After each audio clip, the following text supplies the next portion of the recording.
Livro Os Elefantes Não Esquecem, autora Agatha Christie, editora LPM Pocket, páginas 256. Sinopse: foi a mãe dela que matou o pai ou foi o pai que matou a mãe?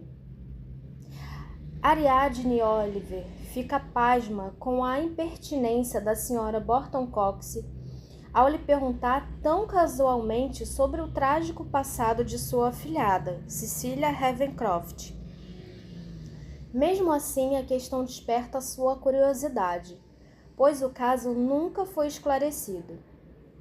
Para investigar esse crime, Ariadne pede ajuda ao detetive Hercule Poirot, mas tem certeza que a resposta ainda está na memória das antigas testemunhas, e agora cabe a ambos remexer o passado e descobrir como as peças desse complexo quebra-cabeça se encaixam. Esse livro foi publicado em 1972. Os Elefantes Não Esquecem foi um dos últimos livros escritos por Agatha Christie. Para além de um mistério integrante, o romance esconde nas entrelinhas revelações autobiográficas sobre a leitora. Então, falando um pouco sobre o livro. O título dele, que se chama Os Elefantes Não Esquecem, dentro mesmo da história do enredo do livro, fala o porquê desse título. Essa frase, Os Elefantes Não Esquecem, é usada algumas vezes durante a leitura, inclusive, do livro. E o que isso significa? Os elefantes não esquecem é aquele ditado, que aqui no Brasil a gente fala muito memória de elefante, que seria aquela pessoa que não esquece de nada. Existe uma história que na Índia, um homem muito ruim pregou um espinho num elefante. E mais de 20 anos depois, esse homem passou em frente a esse elefante, o elefante partiu para cima dele. Por quê? Porque mesmo tendo passado tanto tempo, esse elefante ainda lembrava da maldade que o homem fez com ele, assim como eles lembram também das pessoas que o trataram com carinho. No caso do livro, não está se falando de elefantes especificamente, está falando de pessoas que têm a memória muito boa. Bom, quando tem esse comentário de que durante o livro tem algumas revelações sobre a própria autora, eu acredito que se fale bastante do início do livro, porque na apresentação, do início da história do livro, fala um pouquinho dos personagens, e a personagem principal dele se chama Ariadne Oliver. Quem é a Ariadne Oliver? É uma mulher que já tem uma certa idade, ela já tem na faixa de 60 e poucos anos, e ela é escritora de livro, ela é autora de livro de suspense policial. E ao mesmo tempo que ela é uma mulher muito rica, bem-sucedida, todo mundo valoriza os trabalhos dela, tanto é que ela tem muitos afilhados, todo mundo quer de alguma forma estar próximo a ela, seja pelo fato dela ser uma mulher muito rica, mas também pelo fato dela ser muito famosa e tudo mais. Eu acredito que a Agatha Christie tenha passado também por conta disso, sabe? Das pessoas quererem estar muito próximas dela, não por ela como pessoa, por gostarem dela em si, mas por quererem de alguma forma um pedacinho da fama dela ou um pouquinho da riqueza dela, Então, eu acredito que nesses pontos, essas características que ela deu para Ariadne, que é uma escritora, no livro, possam ser dela. A mesma coisa também quando falam outras características da Ariadne. Por exemplo, a Ariadne é uma mulher que, apesar dela ter os livros que fazem muito sucesso, ela tem autoestima baixa, então ela mesma não reconhece o talento que todo mundo vê nela. Para você ver, ela é uma pessoa que é super talentosa, todo mundo valoriza o trabalho dela, e por mais que ela tenha ganho muito dinheiro com os livros e seja uma pessoa famosa, ela se sente ao mesmo tempo como se fosse uma impostora, sabe? Síndrome do impostor, quando você é muito bom em uma coisa, todo mundo vê que você é muito bom em uma coisa, mas você mesmo não se reconhece como bom naquilo.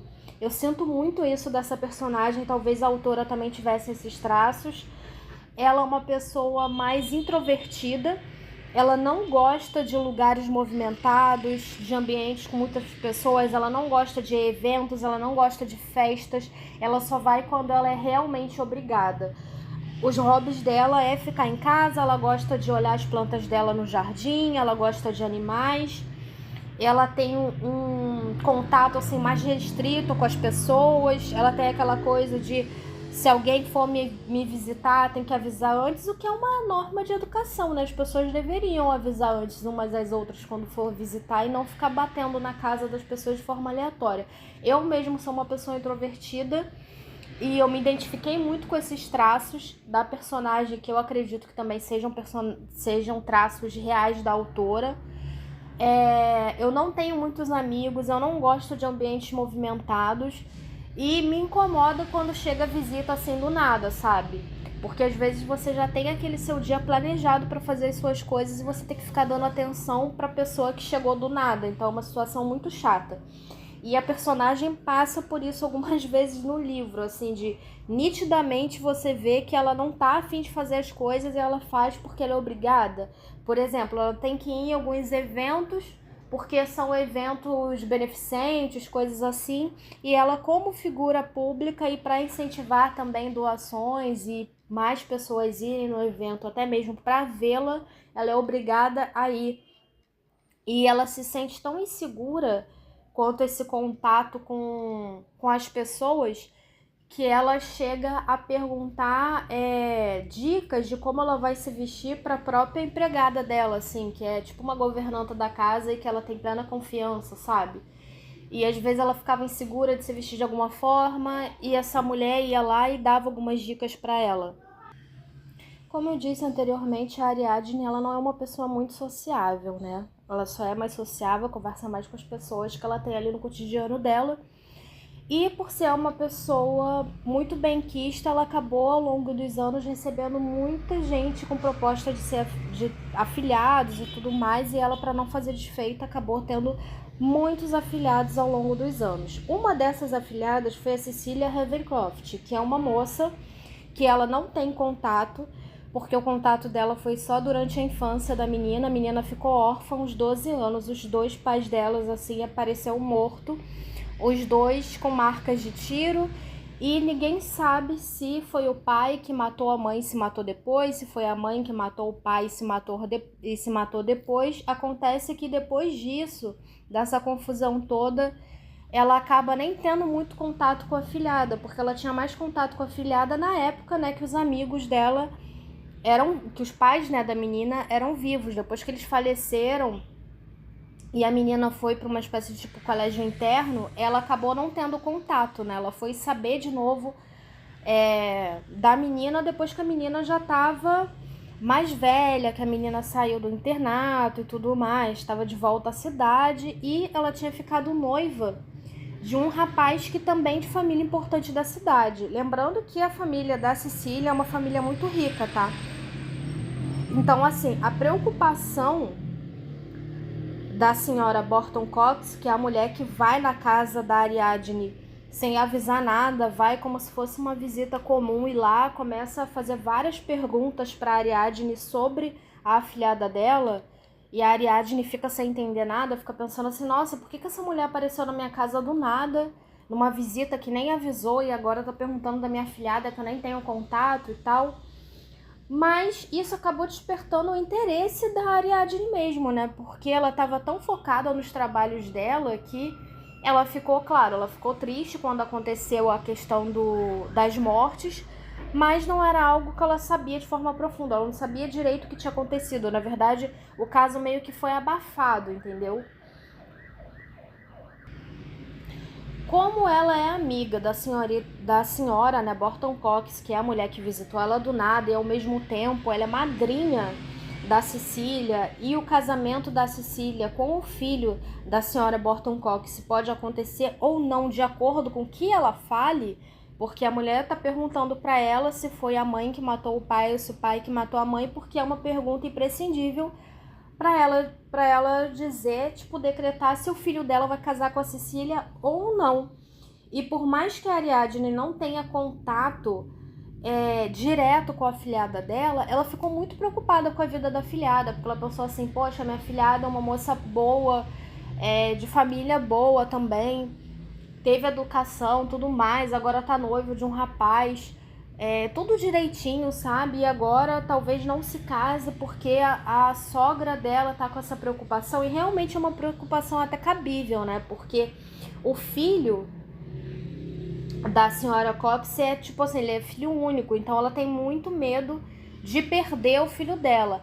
Na realidade, depois ao decorrer do livro, a gente entende que a senhora Burton Cox, ela realmente teve um filho, mas o filho dela morreu, e aí ela adotou um menino, entendeu? Ou seja, de qualquer forma, ele acaba sendo filho único, né? Porque o filho dela mesmo faleceu e depois ela ficou se sentindo solitária e acabou adotando a criança. Como ela já tinha o trauma de ter perdido um filho antes, ela tinha muito medo que acontecesse alguma coisa de ruim com o filho dela adotivo. Por isso a preocupação dela de não querer que ele se casasse com a Cecília.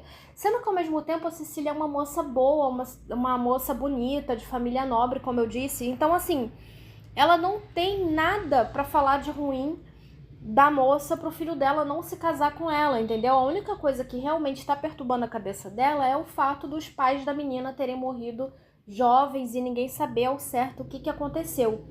A Ariadne, por ter uma ligação com a menina que é afilhada dela e ao mesmo tempo ter uma ligação também com a senhora Burton, porque elas têm uma certa amizade, né, de muitos anos, e ela acabou ficando curiosa. Acabou despertando a curiosidade dela para saber mais sobre isso. Ela não sabia para quem perguntar. Ela não tinha coragem nem cara de pau para ter um encontro com a Cecília só para perguntar sobre os pais dela, até porque ela não via a afilhada há anos. Imagina encontrar a afilhada dela só para falar de coisa ruim, para dar a notícia que, nossa, a sua sogra talvez não queira que você se case por causa dessa tragédia que aconteceu com seus pais, né? Como que ficaria a cabeça dela? Então ela preferiu não deixar a Cecília saber nada disso e ela mesma pesquisar por conta própria o que aconteceu com os pais da Cecília. Ela começou a ter mais contato com as pessoas, que era algo que ela não tinha, e para ela não fazer isso sozinha, ela procurou a ajuda de um detetive, né? Do Hercule Poirot. Não sei se é assim que se pronuncia o sobrenome dele, né? Porque é um nome estrangeiro, mas enfim. E aí o Hercule, ele começa a bater nos vizinhos, amigos próximos, familiares que ainda estão vivos, para saber realmente o que aconteceu. E nisso, né, a história vai se desenrolando, a gente acaba descobrindo várias coisas, como por exemplo, a mãe da Cecília era gêmea. E ela tinha uma irmã gêmea idêntica. A irmã gêmea idêntica dela tinha problemas mentais, tinham problemas assim, ela tinha uma certa... Não diz, né, exatamente quais os problemas dela, se era exatamente depressão, ansiedade, mas ela tinha traços de depressão, ela tinha traços de ansiedade. Ela era uma pessoa, de certa forma, tinha também uma certa psicopatia também. Então, assim, para vocês terem noção, o pai da Cecília se apaixonou pela irmã da mãe da Cecília quando conheceu ela, porque ela era uma moça muito bonita e carismática. Mas logo com o tempo de relacionamento e de convivência, ele percebeu que ela era uma pessoa doente, que não teria como ele construir uma família com ela. Ela não gostava de criança, ela não gostava de animais, inclusive ela tinha um irmão mais novo e ela maltratava esse irmão. Ela chegou a tentar afogar ele, algo assim, e a família viu isso, então ficou com medo de deixar ela perto de crianças. Então você imagina, se ela estava fazendo isso com o irmão dela, o que ela não faria com outras crianças? Então era óbvio que era uma mulher que, se um dia se casasse, nem pensar dela ter filhos, né? E ela ficou com uma obsessão muito grande pelo pai da Cecília e tal. E aí o pai da Cecília acabou conhecendo a irmã dela, que era literalmente a cópia dela, porque elas são gêmeas idênticas, sendo que a irmã dela era atenciosa, era uma pessoa calma, era uma pessoa mais introvertida, enquanto a outra era mais carismática e conquistava todo mundo, a outra era mais calma, mais na dela, mais seria uma mulher perfeita para casar e ter filhos e tudo mais, e foi isso que ele fez, né? Ele acabou se casando com a irmã, que parecia ter mais juízo, digamos assim. Com o tempo, a irmã dela, que tinha problemas, né, de saúde mental, de saúde emocional, começou a se envolver em vários conflitos de maus tratos com animais e pessoas. Ela teve uma época também que ela tentou suicídio, então assim, era uma pessoa realmente perturbada, e ela foi internada num local, numa casa, né, de repouso para pessoas com problemas mentais mesmo, sendo que isso foi abafado. Por quê? Porque a família era uma família muito rica, uma família nobre, eles não queriam, né, que isso acabasse se tornando público, né? Então, para as pessoas da cidade, como ela era uma mulher muito rica e tudo mais, ela apenas tinha viajado para fora do país, tinha feito uma viagem para longe. Cada um falava uma coisa, como se ela tivesse ido, sei lá, estudar ou conhecer algum parente, ou passar um tempo com algum parente, alguma coisa assim. Bom, a irmã dela acabou se casando, né, com um rapaz, e tendo a Cecília, eles viraram um casal, e o casamento deles era muito calmo, era um casamento muito amoroso e tudo mais, muito tranquilo, até certo ponto. Por que eu digo até certo ponto? Porque a irmã, né, que se casou com o jovem, ela tinha uma vida que ela estava feliz, ela tinha uma casa bonita, ela tinha um marido bonito, a filha, mas ao mesmo tempo ela se sentia traidora, como se ela tivesse roubado a vida da irmã dela. E ela, cada vez que ela descobriu alguma coisa ruim sobre a irmã dela, da irmã dela ter passado mal, da irmã dela ter sido colocada numa casa de repouso e tudo mais, ela começa a se culpar, a achar que de certa forma tirou as coisas boas que a irmã teria, entendeu? Ao mesmo tempo que a irmã que não estava bem, estava nessa casa de repouso, odiava a irmã, e era uma mistura de amor e ódio, porque ao mesmo tempo que ela gostava muito e admirava a irmã por ter uma vida estável e tudo mais, ao mesmo tempo ela odiava porque ela sentia como se a outra tivesse roubado a vida dela. Ela, para tentar consertar isso, ela resolve chamar a irmã dela, que estava na casa de repouso, para passar um tempo na casa dela, quando a Cecília ainda era criança. E aos poucos ela foi percebendo que a irmã dela não mudou, entendeu? Que o comportamento dela perto de criança não era bom, que o próprio cachorro da casa dela não gostava dela porque ela era ruim, né, com os animais e tudo mais. Acontece uma reviravolta no livro. A irmã, que tem problemas mentais, né, que é perturbada, acaba tentando matar a irmã que tem a vida que ela gostaria de ter. Não consegue matar a irmã imediatamente, a irmã dela fica toda ferida. E ao mesmo tempo, a irmã que saiu da casa de repouso meio que assume a vida da irmã. E aí ocorre essa troca.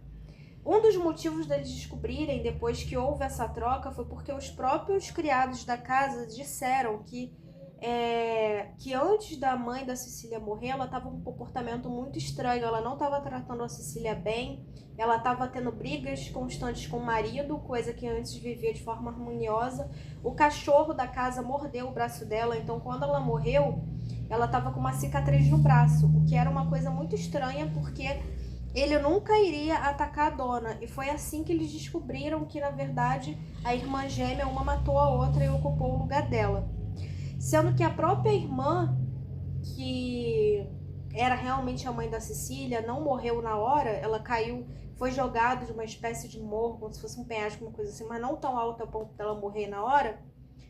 Ela chegou a ferida ser encontrada por uma empregada da casa, que era uma empregada que ela tinha muita confiança, contar o que tinha acontecido e falar que ela estava morrendo e que ela queria que o corpo dela fosse escondido e que ela queria que a irmã dela ocupasse o lugar dela,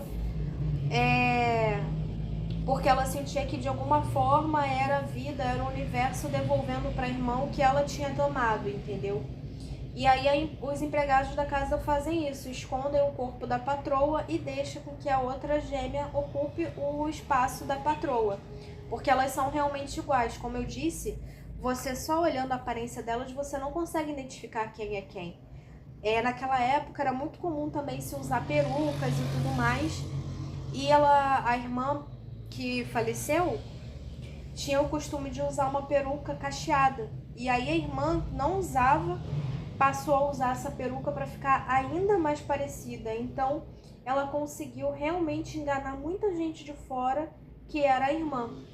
Só não conseguiu enganar por muito tempo dentro de casa, né? Porque os empregados já sabiam, tinham os empregados que sabiam o que tinha acontecido, tinham os que não sabiam o que tinha acontecido, mas reparavam a mudança, tinha as pessoas que costuravam os vestidos, que vendia peruca, que vendia joias, que tinha percebido que os gostos dela para as coisas, para a forma de se vestir e tudo mais, estava mudando de forma meio brusca, sabe? Do nada.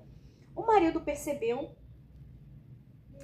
E aí acabou que no final deu a entender que foi o marido que matou a esposa, porque ele percebeu que não era a esposa dele, ele descobriu o que aconteceu, que a esposa dele verdadeira tinha morrido e que era a irmã que tinha ocupado o lugar e tudo mais, e ele não suportou isso, ele acabou matando ela e se matando até porque eles tinham tido uma briga feia. E se ele não fizesse isso, ele ia acabar morrendo de qualquer jeito, porque ela tava realmente fora de si e foi lá fazer isso com ele. E pra você ver, né, na reviravolta, eu só sei, gente, que foi assim, foi uma reviravolta tão grande. E o livro tem cada, assim, uma riqueza de detalhes, sabe? De cenário, da expressão dos personagens, do sentimento dos personagens, em como cada pessoa sentia os personagens e falavam, né? Porque o mistério foi descoberto à medida que as pessoas foram falando abertamente, né, para a Ariadne e para o detetive as coisas que eles estavam percebendo de diferente. A Ariadne, como é uma pessoa que ela é muito inteligente, ela tem um raciocínio muito bom, até porque ela escreve livros de suspense policial, ela começou a perceber como esse quebra-cabeça se encaixava e o fato também do detetive Hércules ir até essas pessoas e pegar esses fragmentos e juntar tudo, conseguiu realmente fazer essa história, amarrar, né, essa história e tudo mais. No final dá a entender que depois que descobriram tudo, que deu tudo certo, né?